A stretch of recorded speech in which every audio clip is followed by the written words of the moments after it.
হাতে দুটো শ্যাম্পু নিয়ে নিয়েছি।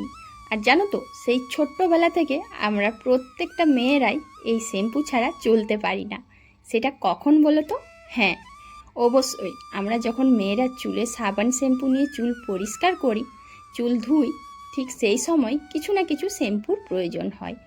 আর অনেকে অনেক রকম শ্যাম্পু ব্যবহার করে। হ্যাঁ, আমিও কিন্তু অনেক রকমই ব্যবহার করি। তবে কি বলো তো, সেই রকমভাবে যে এটাই দরকার ওটাই দরকার সেই রকম না।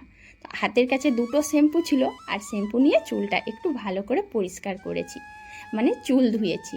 তো প্রিয় বন্ধুরা, অনেকেই আমাকে কমেন্ট করেছিলে, বিশেষ করে একটা বন্ধু আমাকে রিকোয়েস্ট করেছিলে যে তুমি যেহেতু গ্রামের বধূ, তাই চুল পরিষ্কার করে চুল কিভাবে ঝাড়ো, কিভাবে চুলটাকে শুকোও, সেই চুল ঝাড়ার একটা ব্লগ ভিডিও দেবে।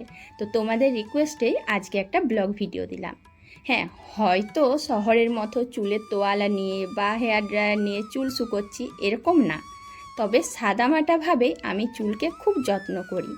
আর সাদামাটা জীবনযাপনের মধ্যেও চুলের যত্ন নিতে ভুলি না বলেই হয়তো আমার চুলটাও অনেকটাই ভালো রয়েছে। যারা অনেক যত্ন করে দেখবে বর্তমানে তাদেরও কিন্তু এখন চুল অনেক ওঠে। বর্তমানে তো চুল ঝরে পড়া এটা যেমন একটা স্বাভাবিক বিষয় হয়েছে, তবে যেহেতু গ্রামের জীবনযাত্রায় অতটা পরিপাটিভাবে থাকি না, তাই অন্যদের মতন চুলে এটা নেব ওটা নেব বা পার্লারে গিয়ে চুলের এই কাট করব এসব কিছুই করি না। সাধারণ গ্রাম্য জীবনে জানো তো, আমাদের জন্য চুল ধোয়ার প্রয়োজন পড়ে ওই শ্যাম্পু দিয়ে চুলটা ধুয়ে নিই, তারপর রোদে একটু শুকিয়ে নিই। এখানে না লাগে কোনো হেয়ার ড্রায়ার, না লাগে কোনো দামি তোয়ালা। আবার অনেক কিছুই মানুষ ব্যবহার করে, যেগুলো আমি ভিডিওতে দেখেছি, তবে না জানি ওইসব কিছুর নাম আর না জানি ওইসব ব্যবহার করতে। তো দেখো, একটা গামছা হলে আর একটুখানি রোদ থাকলেই আমাদের চুলের যত্ন নেওয়া যায়। চুলে যখনই আমরা সাবান শ্যাম্পু নেব, তারপরে যদি চুলটাকে একটুখানি গামছা দিয়ে ভালো করে মুছে রোদে শুকিয়ে নিই, তাহলে আর কোনো সমস্যাই থাকে না। তো দেখো, সেই ছোটোবেলার অভ্যেসটা আমি এখনও মানি। সেই ছোটোবেলায় যখন চুল বাড়ানো শুরু করেছি, তখন থেকে এখনও পর্যন্ত সেই একই নিয়মে আমি চুলটা শুকনো করি। তো বেশিক্ষণ যেহেতু চুল আমি শুকিয়ে রাখতে রোদে দাঁড়াতে পারবো না, তাই একটুখানি দাঁড়িয়ে জামা কাপড় মিলে নিয়েছি। আর জানো তো, চুল থেকে এত জল পড়ছে, কী যে করব নিজেই ভাবতে পারছিলাম না। তাই ইচ্ছে না থাকলেও একটা কাজ করছি। এই যে মা কাকিমারা যেরকম গামছাকে ভালো করে কুণ্ডলি পাকানোর মতন করে চুলটা একটু ঝাড়ে, তো দেখো বন্ধুরা, আমিও একটু চুলটা ঝেড়ে নিলাম। অনেকে বলে এরকমভাবে চুল ঝাড়লে নাকি চুল ফেটে যায়, আরও চুল পড়ে। তবে আমি বলবো আমার জন্য কিন্তু কোনো ক্ষতি হয় না। একটুখানি জলটা শুকিয়ে গেলে সেটাই আমার জন্য ভালো হয়। একটা মেয়ের কাছে চুল হচ্ছে তার সবচেয়ে বড় অলংকার। চুলের সৌন্দর্যই যেন তার শরীরের সমস্ত সৌন্দর্য ফিরিয়ে আনে। তো দেখো, ভালো করে চুলটা ধুয়ে একটুখানি দাঁড়িয়ে চুল শুকনো করে চলে এসেছি। তো প্রিয় বন্ধুরা, যে বা যারা আমার ভিডিওটা দেখছো, আশা করছি সবাই ভালো আছো।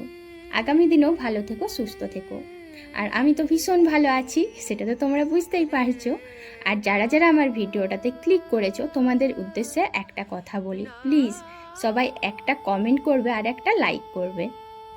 গ্রাম থেকে একটুখানি পরিশ্রম করে, একটুখানি সময় নিয়ে, ধৈর্য নিয়ে তোমাদের জন্য ছোট ছোট একটা করে ব্লগ ভিডিও নিয়ে আসি।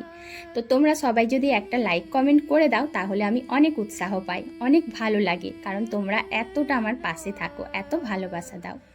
তো দেখো, এদিকে তোমাদের সাথে কথা বলতে বলতে চুলটা প্রায় শুকনোই হয়ে এসেছিল, আর একবার গামছা দিয়ে ভালো করে শুকিয়ে নিয়েছি, মানে গামছাটা বেঁধেই রেখেছিলাম। আর এখন সিঁদুর পরে দেখছি চুল ছাড়াতে গিয়ে চুলটা বেশ ভালোই শুকনো হয়েছে। জানো তো বন্ধুরা, ভিজে চুল হয়তো খুলে রাখাও অনেক সময় যায় না, কিন্তু এই গামছাটা কিছুক্ষণ জড়িয়ে রাখলে চুলের জলটা অনেকটাই শুকনো হয়ে যায়, মানে গামছার মধ্যে চলে যায়। আর এই পদ্ধতিতে থাকা প্রত্যেকটা গৃহিণীর অভ্যেস, শুধু যে আমার তা না।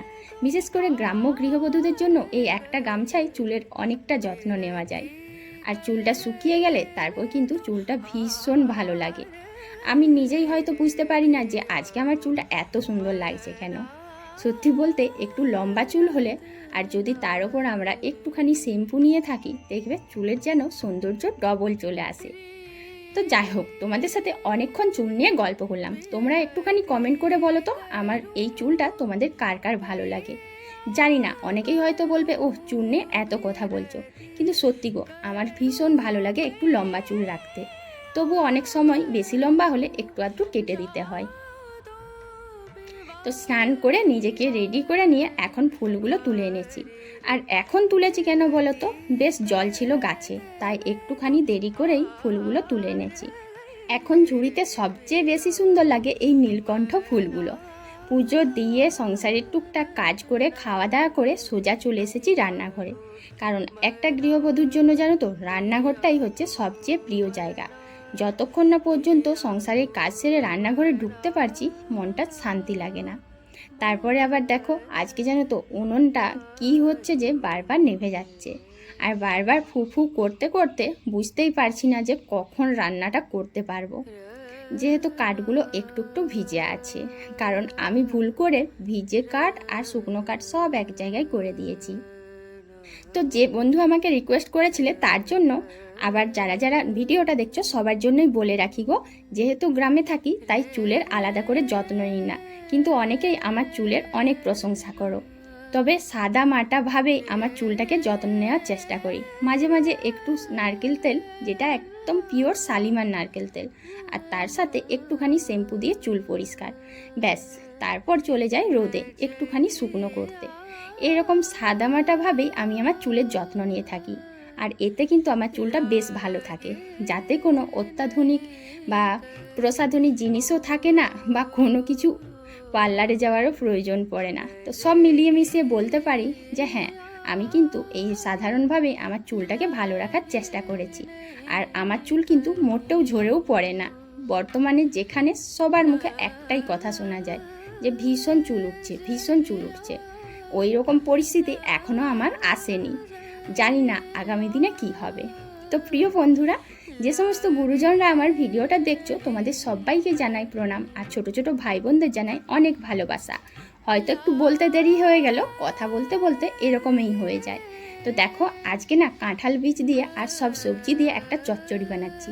আর আমি না একটা তরকারি আগেই করে নিচ্ছি, সেটা হচ্ছে ডিমের ঝোল। ডিমের ঝোলের পরে জানো তো কড়াটা ধুতে ভুলে গেছিলাম, তার জন্য অনেকটাই কালো হয়ে গেছে। কি আর করব, কড়াটা তো মাজতেই হবে। তো প্রিয় বন্ধুরা, আজকের এই ছোট্ট ব্লগটা তোমাদের কেমন লাগলো সেটাও কিন্তু কমেন্ট করে জানিও। আর এদিকে দেখো আমার ডিমের ঝোলও হয়ে গেছে আর চচ্চড়িও হয়ে গেছে। আজ এখানেই শেষ করছি, কাল আবার দেখা হবে, টাটা।